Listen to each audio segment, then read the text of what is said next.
Tonight, we put the media under the microscope and examine the coverage of the Arror and Kimwarer Dam saga. Story Arror, I think the media really covered it so well and everybody understood it. Nilijaribu kuona kama media ilikuwa inajaribu kufeva kwa sababu Arror ni mwanahabari. A little later, we'll also be examining the coverage of Esther Arunga's troubles.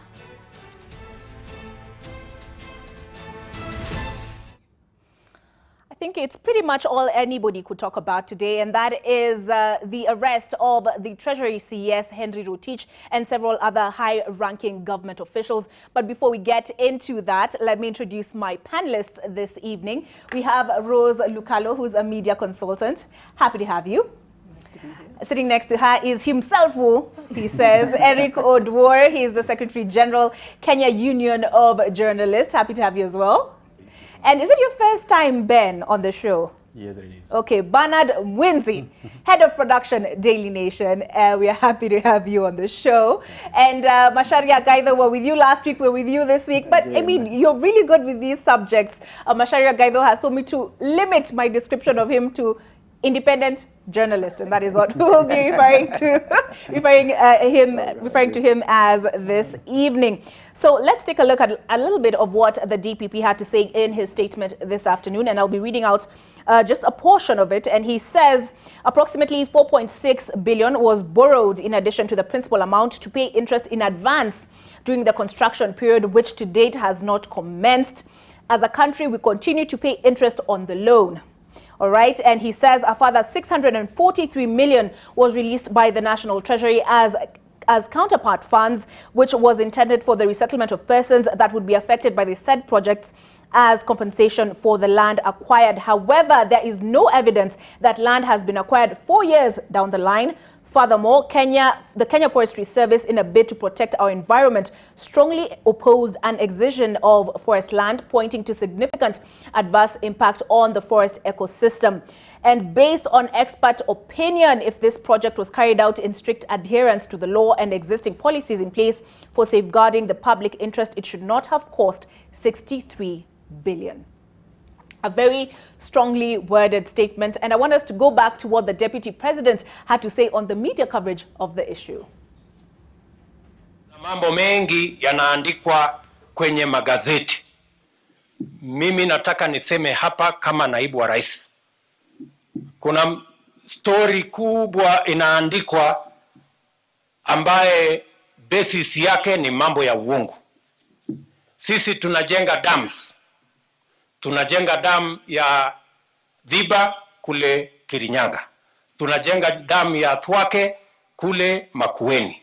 Tunajenga dam ya Itare hapa Nakuru. Tunajenga dam ya Karemenu kule Kiambu County. Tunajenga dam ya Arror na Kimwarer kule katika sehemu ya Elgeyo Marakwet. Hizo dams zote tunajenga. Wale wanatuambia ya kwamba tumepoteza bilioni 21 Kimwarer na Arror.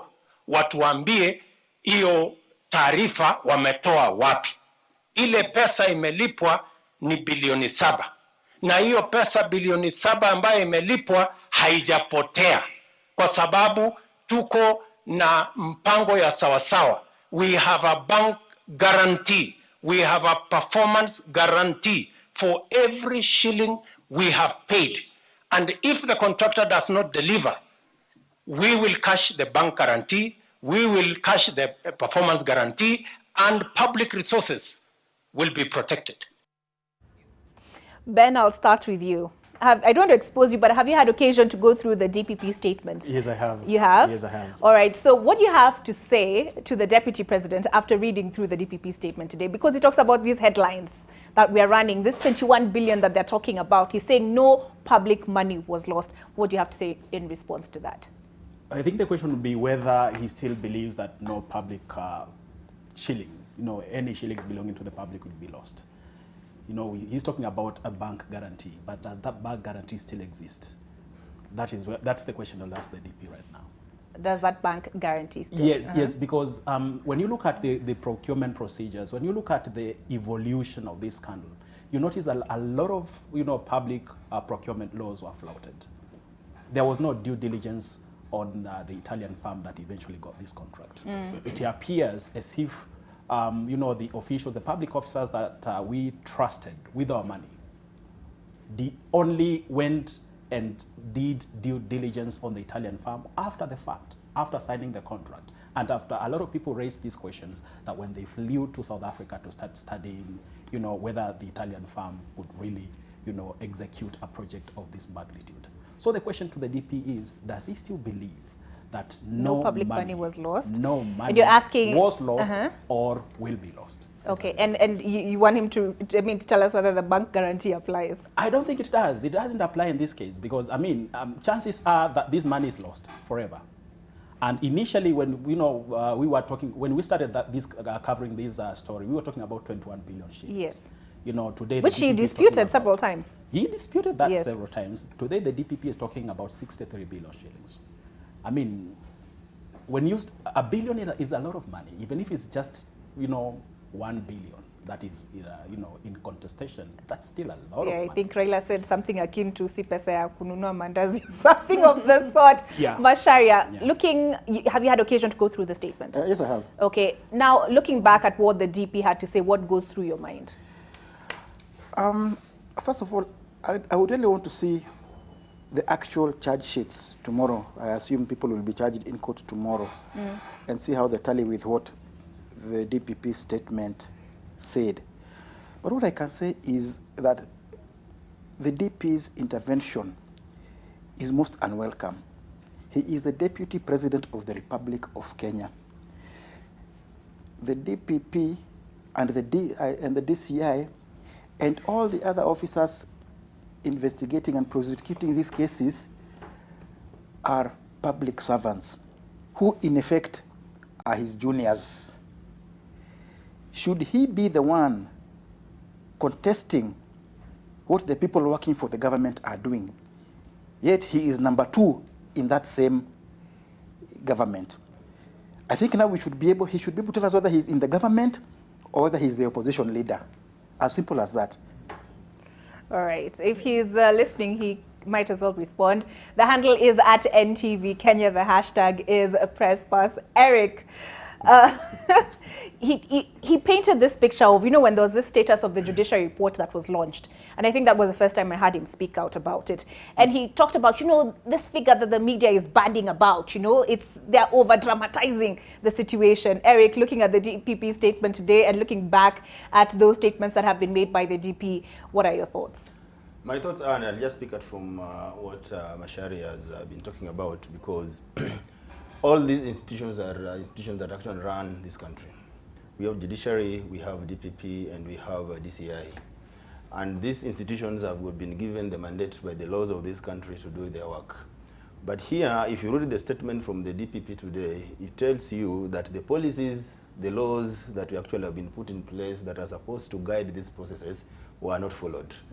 And you can see, if you read that with what the Deputy President is saying, is simply also just confirming that we do not respect our laws, we do not respect the policies put in place and the institutions. Because you will expect that the Deputy President, when we have a situation like this, and we have a matter like this that is of public interest, he should have allowed the institutions that are given responsibilities to explain and to handle this matter on behalf of the public. But he's here, the Deputy President of the Republic of Kenya, that is trying to demolish the process that he actually is supposed to set these guys free. Because if these guys are taken to court or investigations are done, and these guys are found to have not been involved in this, then they will be cleared. But here, we are not, he does not want these people to be subjected to a process that actually is going to clear them.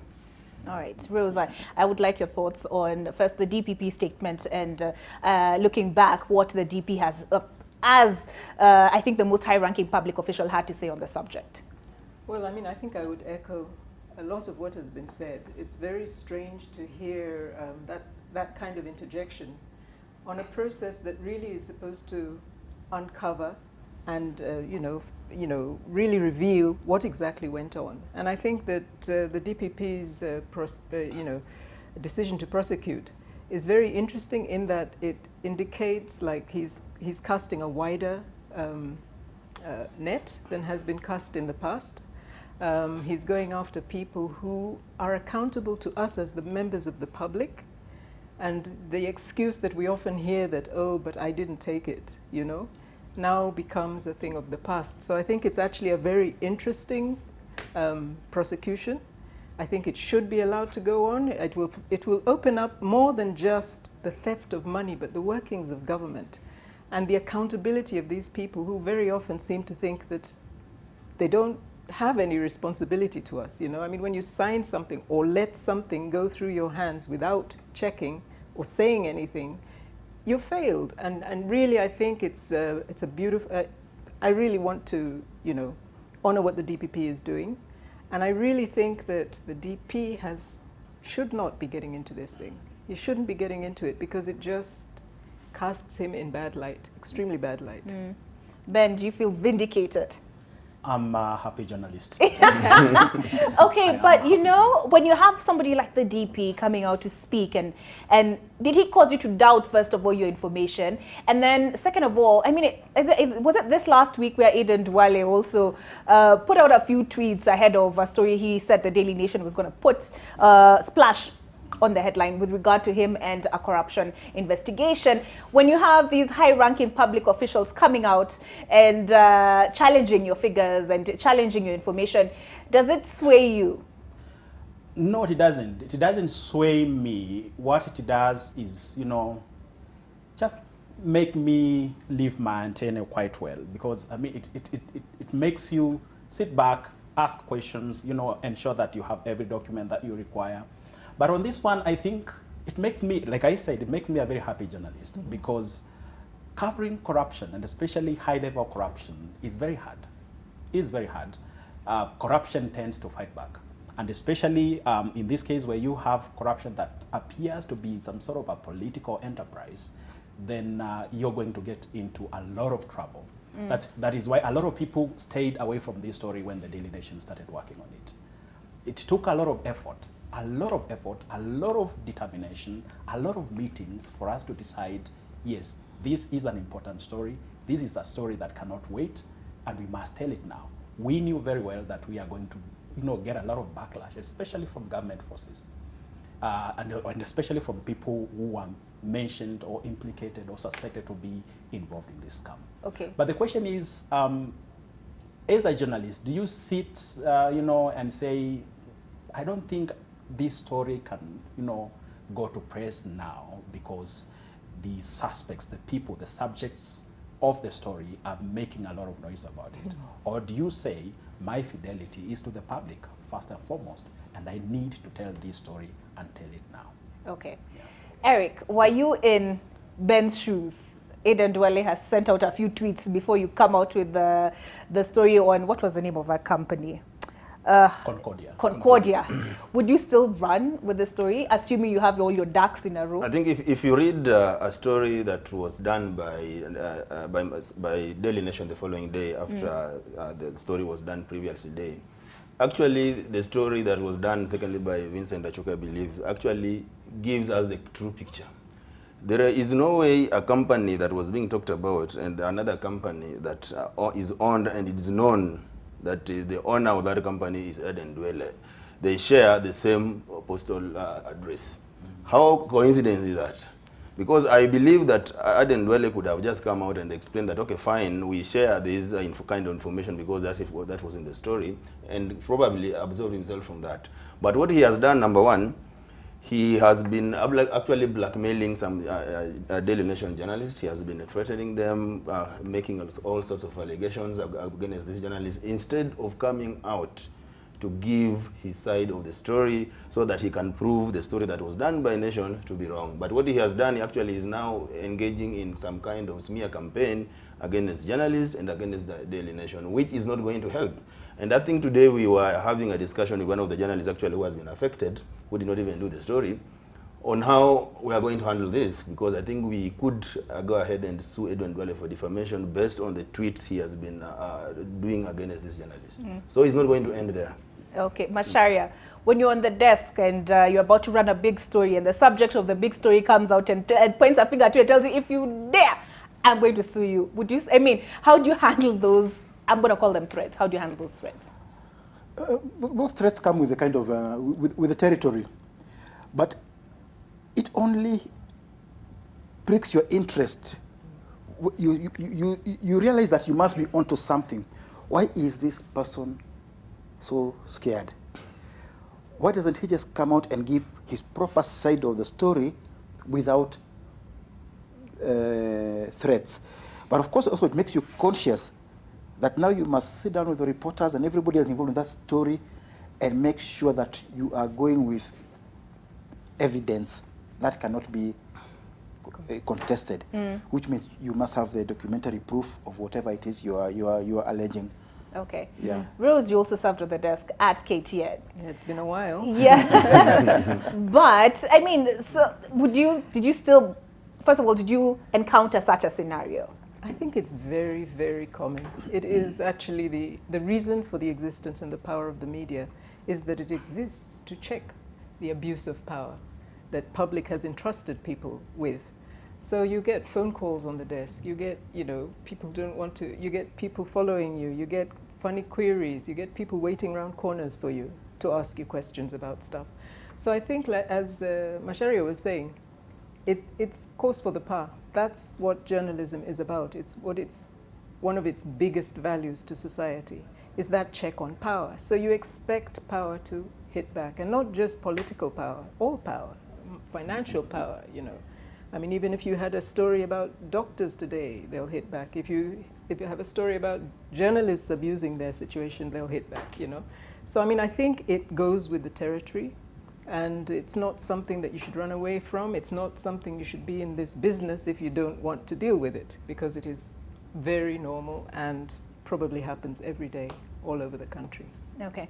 Now, the next question I'm going to pose after this break is something that I've posed time and again on this show, and I'll start with you, Ben, as head of production. There's this accusation that we rely on the investigative authorities, and therefore we prosecute their cases for them on the front pages of the newspaper. We get into that after this break. Good evening, you're watching Press Pass, and we're discussing the media coverage of issues matters corruption, and of course the most pertinent issue this evening has to do with the arrest of Treasury CS Henry Rotich. Ben, I asked a question before we went on break, which is, you've been accused the Daily Nation especially, has been accused of relying heavily on the investigative authorities and therefore prosecuting their cases for them on the front page of the newspaper. What do you have to say to that? I would say that the Daily Nation, just like any other newspaper, relies on good sourcing. You need, as Macharia said a little bit earlier, you need documentary evidence. You just don't go to the market with hearsay, without any document to prove that the things that you're putting on the front page of the Daily Nation are true or can be argued in a court of law.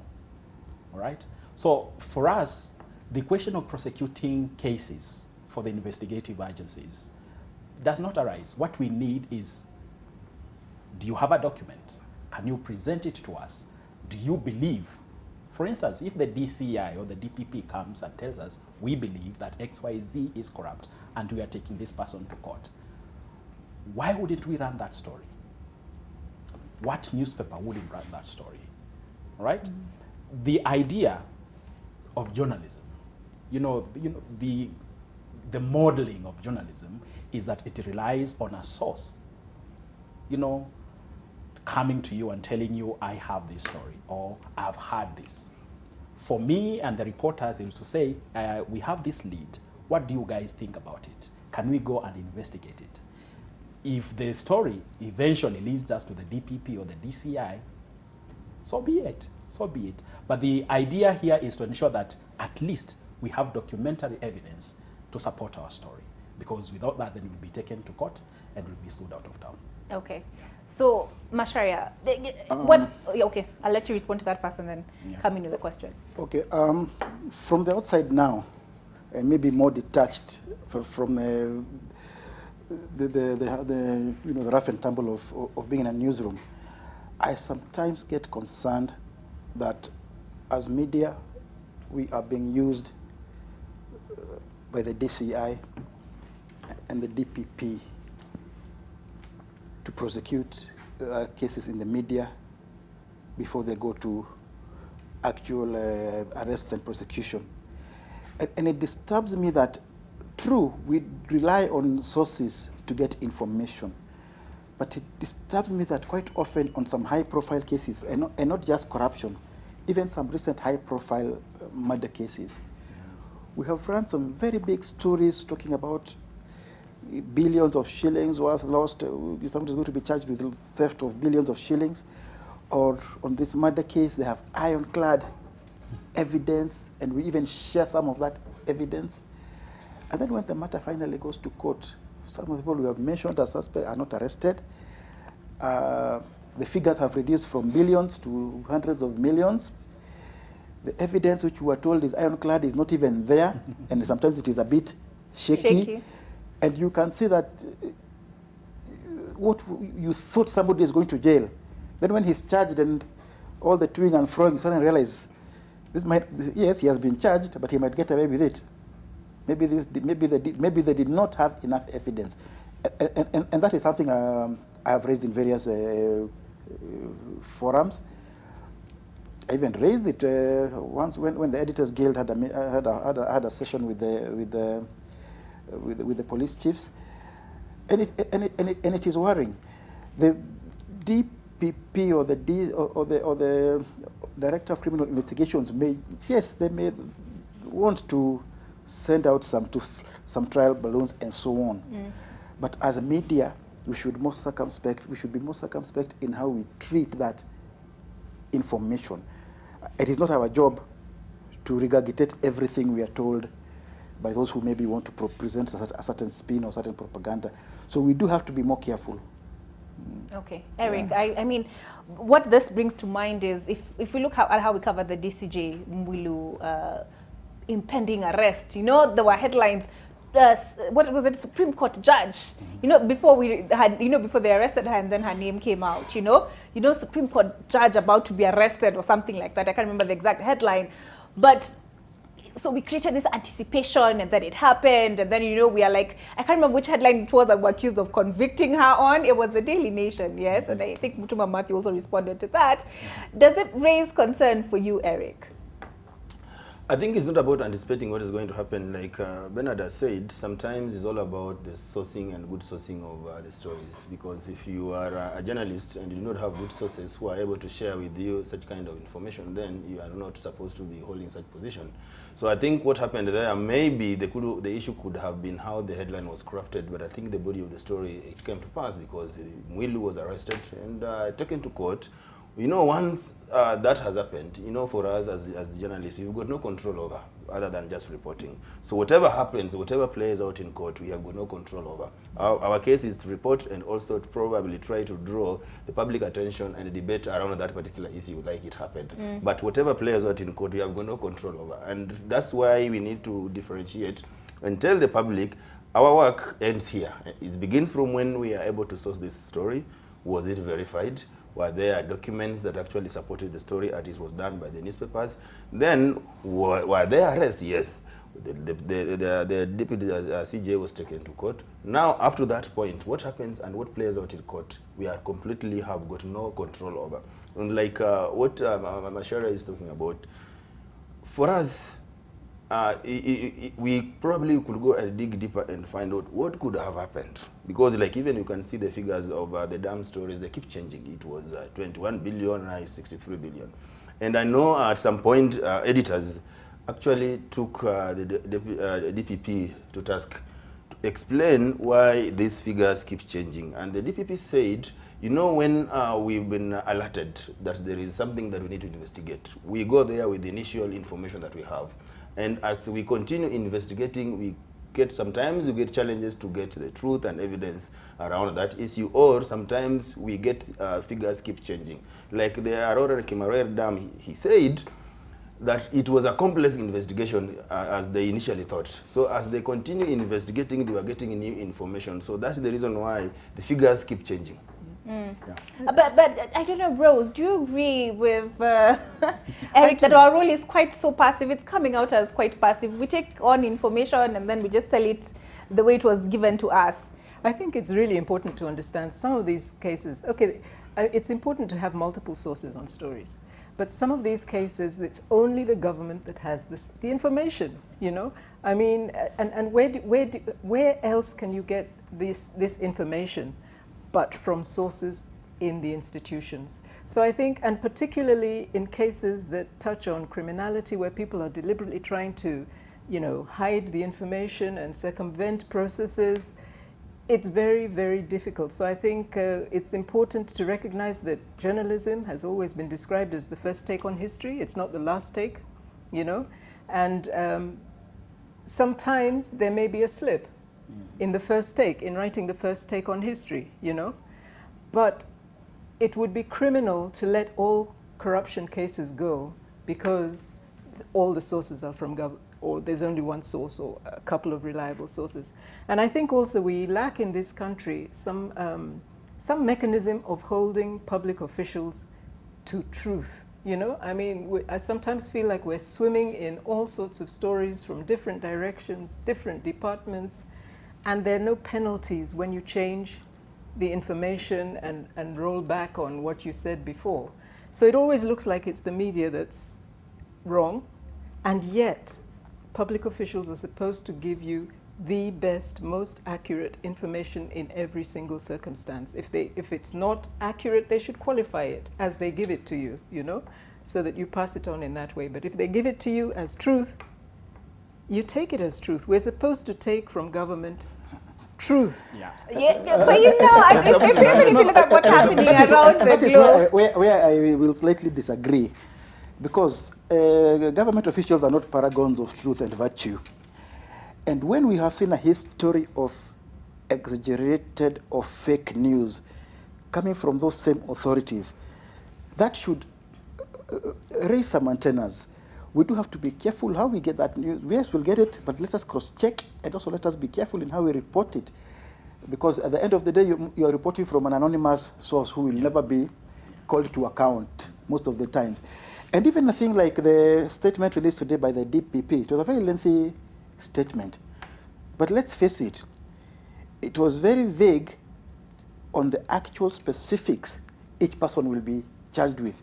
We will only see that tomorrow when they appear in court. Now, when that charge sheet is at variance with the statement released today, that will itself raise questions which we as media should be able to point out. Because it was a long statement, but let's face it, it was what I would call a semi-political statement. It was not talking simply about catching a thief and taking him to court. It went on and on about many other things, and ending that they're even alert and government is on alert in case people are trying to raise protests about this thing, which I thought maybe should not come from him. But some things you just keep quiet, even if you're on alert, you don't have to. Okay, Ben, so you know, picking up from what Macharia is saying, which is what I wanted to ask you. So that's a political statement. And Ben and Bruce, should we take what comes from government as the gospel truth? I mean, just look as the most prominent example. Donald Trump tells us when these people were chanting, "Send her back," I immediately started speaking, and we counted 12 seconds between the point. You know, that's just one example of how government is always a paragon of truth, as Macharia put it. I think the simple answer to that question is no. No, we shouldn't take everything the government tells us, or anyone for that matter, anyone. Whether it's a minister or whether it's a lowly person in the village, we should never take anything that a source tells us as the gospel truth. We are not conveyor belts either. We will not regurgitate, what these people tell us. There must be a lot of, second guessing, analyzing, asking the hard questions, and especially on the coverage of corruption, which most of the time, the life cycle of a corruption story is quite long and it evolves. It's a dynamic story. You start with a hint. You're not even sure whether any money has been lost, but you still pursue it. You pursue it until you confirm it. Yes, money has indeed been lost. You might have a figure that it has variance with the one that you first published, but you ignore the story now.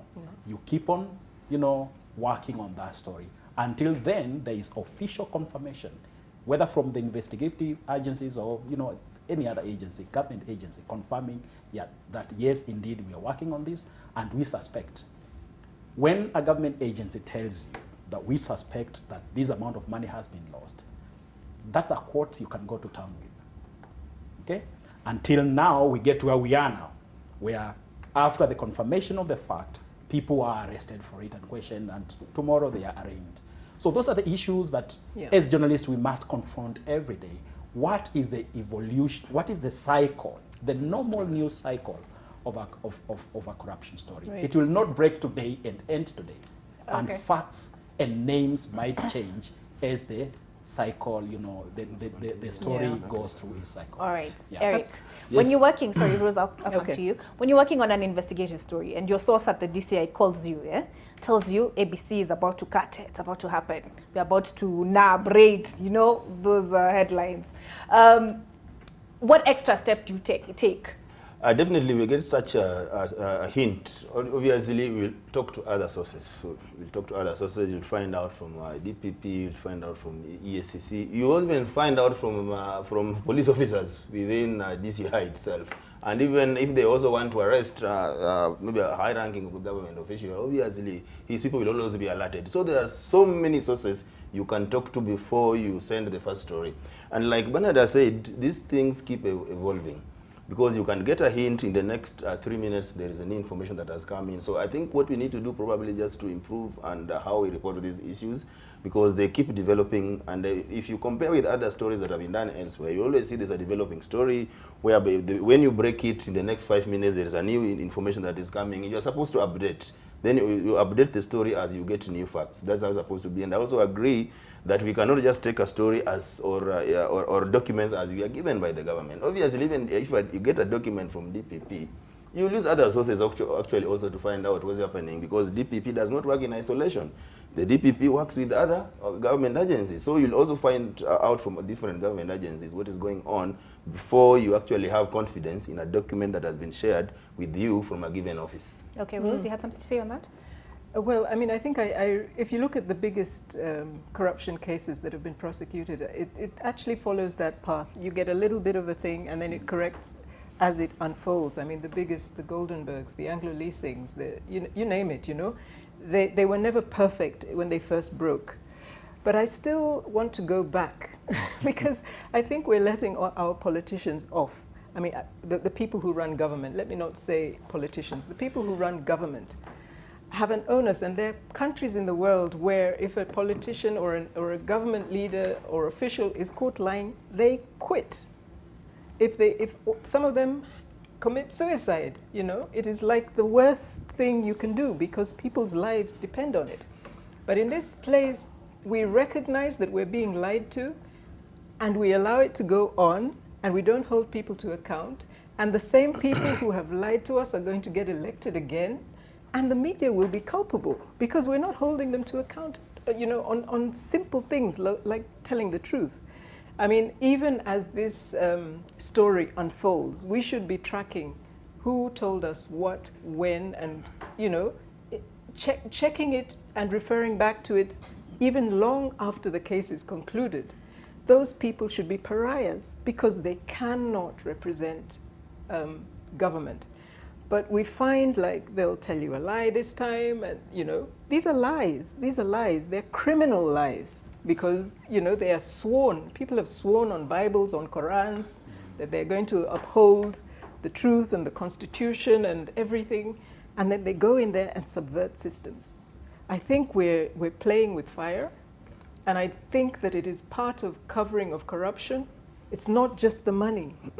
That's why I said when we started that I like this wider net that has been cast by the DPP that is roping in so many people at so many levels, because yes, they are culpable if it happened on their watch. And it doesn't matter whether you were sleeping at home when it happened. I'm sorry, it was your job, you know? All right. Ben. This debate has been ongoing. You know, is Rotich a Ruto man, or is he an Uhuru man? You know, and do we risk, what's the word, losing the plot? Yeah, should we start politicizing this matter? or does context matter? It's a tricky balance. It really is, especially when big corruption involves government officials. We understand that everything happens within some sort of a setup. Journalism is part of, a social engagement. It's a social industry. You cannot operate within a vacuum. So when you understand the various affiliations, political affiliations, and how these appointments were made and all that, of course, back in your mind, you'll be saying, maybe this is a DP man or this is the president's man. But once you let that cloud your judgment of that story, then you start politicizing the story and you run away from it. Somehow the story turns political rather than just a straightforward story of whether public money was lost. I think first and foremost, we should go out and establish whether there was corruption and report that without either, saying this is a DP's man or this is the president's man or anyone else. Then from there, of course, the politicians will always come out of the woodwork. Always. Then you start reporting what the politicians are saying and analyzing it as part of, the running coverage of the story. I've seen instances where journalists, when a corruption story breaks, start asking, how is this going to affect the political divides and all that. When you do that, you're no longer reporting corruption, you're reporting politics. And you might decide, whether you're doing a TV bulletin or you're doing a newspaper story, you might decide that maybe we should do two stories today. One on the straight cut corruption story, and then you say this is how this is likely to affect the political alignments. Okay, Macharia, tomorrow you're walking through the streets, and of course, we always stop at the newspaper vendors to check what headlines there are, and you catch this one: blow as Ruto man arrested. What do you make of that headline? Those things are always tricky, and we have to be very careful when we make those associations between individuals, because we don't know for certain that Rotich is a Ruto man. But what we do know for certain is that whether he's a Ruto or Uhuru man, there are political forces who will seek shelter in ethnic solidarity. And that happens all the time. And you see it in all our politicians. Anytime somebody is caught with his fingers in the till, he says, our people are being finished. We are being finished. It doesn't matter whether he's from Kalenjin land or Kikuyu or Luo, they all say that. Another very common ruse they use is to say, why me? And we've noticed that with this dams thing, that this is something it is a plot against development in Elgeyo Marakwet and the wider Kalenjin area.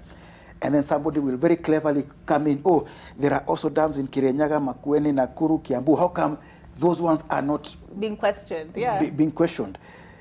And you can see very well what game they are playing. Now we have to play a balancing act, because we cannot avoid that politics, but we have to report it in a responsible way that first of all calls it out for what it is.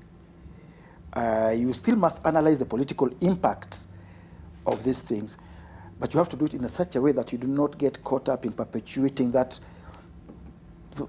political ethnic fights which come out every time we are trying to fight corruption. Because you can bet by this weekend there'll be dozens of politicians going all over the place saying our people are being finished. This is a plot against the Kalenjin. This is a plot against who they want to deny us development and all this. And this is a succession politics. Already they are saying it, and they'll be reaching crescendo levels at the weekend. Okay. Yeah. All right. And whether, I mean, it's quite interesting. Ben, can we come back to that? Yes, because I want us to take a break. But when we come back, I want to hear what else Ben has to say on the subject, as well as get Eric and Rose's take on the politics in reporting on matters corruption. And we also transition into looking at the coverage of Starunga's troubles. Welcome back. You're watching Press Pass, and we're discussing media coverage of matters corruption. Before we went on the break, I asked, when the politics of these things comes into our coverage of the stories, first of all, is it just simply a matter of context, or do we risk losing the plot? Because then the graft gets lost in the accusations of you are targeting our man. Eric?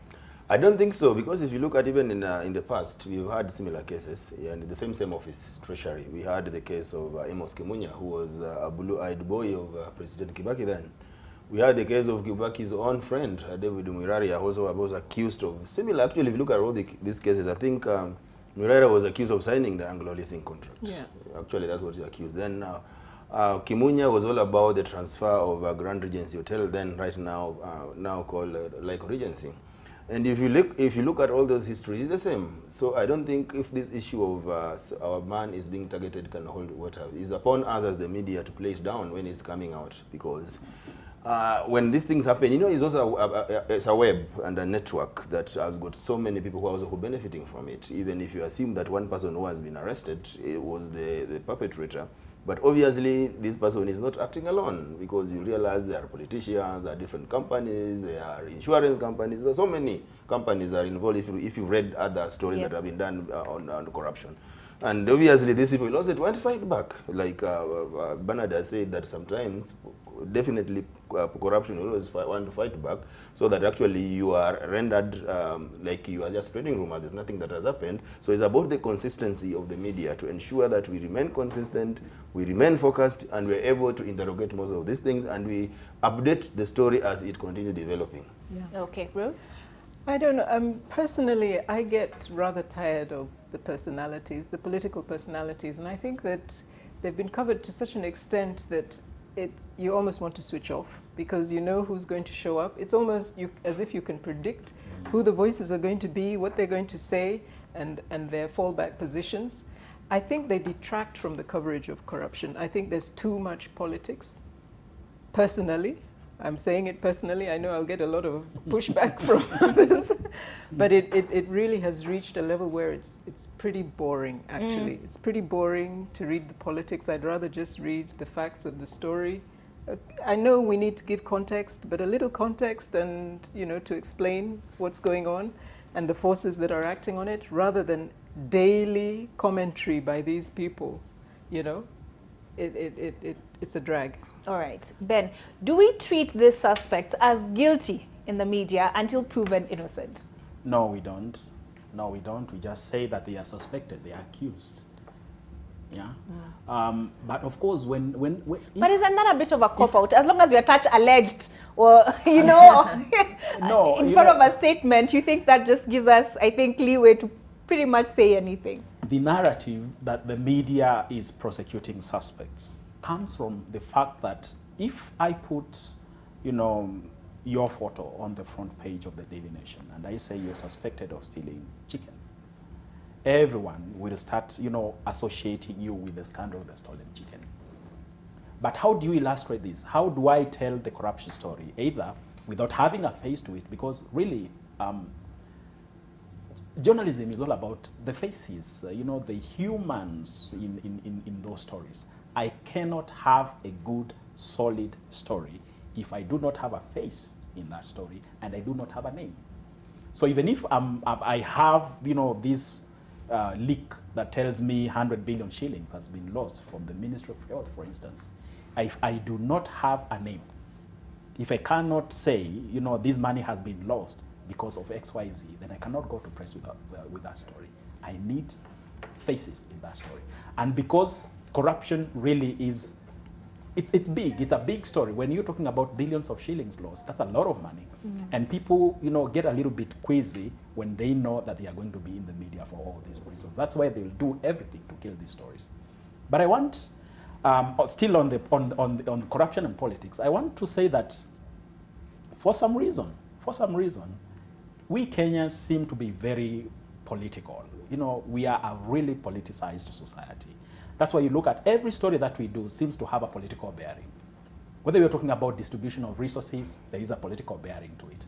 Whether you're talking about the, you know, upcoming national population census, you know, there is already a political angle. You know, politicians already started selling that story of, you know, we need this, we need to divide the political boundaries this way. whether it's, you know, education, health, and all that, there is always a political bearing to these things. I don't know whether it's the structure of the government or the structure of the society, but it appears to me that, and especially when you're talking about corruption and, you know, public figures, you know, high-level, high-ranking public figures, you need to look at the appointive structure. And because the appointive structure is political, then obviously, you know, there will always be these political underpinnings when these guys are caught with their hands in the cookie jar. But does media have a role in that? Is it, you know, it's like a catch-22, because it's like the media insists on giving prominence to anything that a politician says. Sometimes they say the dumbest things. You know, you wonder how on earth did this get to page 1? I mean, why am I reading this? All right, Macharia. Ben talks about the faces. Yeah. You know, the faces, I don't want to say attached, but the faces that dominate. Every story. Yeah, that dominate the headlines There is when nothing, it comes to reporting on there is corruption. nothing that happens without a person Yeah. behind it. This is not happened by computer or by machine. Okay. There is always a person involved. All right. And there is no way you can avoid highlighting that individual. Okay, can I ask my question as Yeah. you make your comment? If we look at, let's say, Anne Waiguru's situation, this is an accusation she's made of the media. She says we got carried away with the story. She claims we did not verify the facts. We relied on an affidavit that the ESCC has since proven was not reliable. Did we get carried away with these corruption stories and not pause to think about the harm and the irreparable damage that it could cause to our reputation?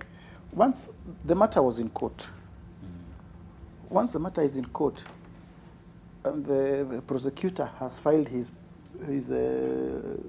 evidence, and witnesses have filed affidavits, we are not going to start selective reporting on that evidence or those affidavits. In fact, the courts limit us because we can only report what has been presented in court. Now that, presuming that this thing of these 2 dams, the evidence is filed tomorrow, at least the charge sheets are filed, our reporting now will be limited to what happens in court. Even if we find other evidence elsewhere from other reports on our own, we would be very careful. We would, we would be in very dangerous territory if we tried to make use of it. It is the DPP who prosecutes, as we just report. It is the DCI who arrests, as we just report. We can go further in terms of providing context and background. But once the matter is in court, then you're not going to start messing around. If that affidavit of Kabura was filed in court, then let Waiguru or whoever else challenge it in court and not at public rallies. Okay, cut you short earlier, because I want you to have the last word on this particular subject so we can move on to our coverage of Esther Arunga's legal troubles. I actually almost finished, but there's something I think we had. I need to, on a slightly different track, but all around corruption and the way we need to be very accurate in reporting corruption cases in terms of being able to digest the numbers and the procedures and so on and so forth, so that we give more prominence to that than to get sidetracked by the politicians. Because today I can already pick 1, 2, or 3 politicians and I know what they'll say tomorrow. And they are programmed to say it. They are sent to say it. Others just want to catch attention because they think, So, but the more important thing is we must really be able to interrogate those cases and give our readers and viewers very correct, very truthful information. Like, for instance, I'm thinking of a matter which we have not yet interrogated as the media. The other day we saw, he's called Twalib, the Director General of ESCC, going on a publicity blitz about the amount of stolen property they have recovered. He called it plea bargains. which is a lie, because those are not plea bargains. A plea bargain is struck when somebody is charged with a criminal offense, then goes to court, and there's an agreement. I will plead guilty and return what I've stolen in exchange for a later sentence. Here we are just told properties have been recovered. We are not told from who and how much was recovered from who, how much was stolen. You know, those could be some sweetheart deals. Somebody steals 100 billion, then he agrees to surrender one house worth 20 million, and we say we have struck a good deal. That can't be it. So these things should be out in the open and struck in court, not private agreements behind some fence somewhere. And I think that is something we need to really interrogate as media. Okay, Ben, I have seen you furiously jotting down notes. I'm sure that will come up at the Daily Nation editorial meeting tomorrow morning. So now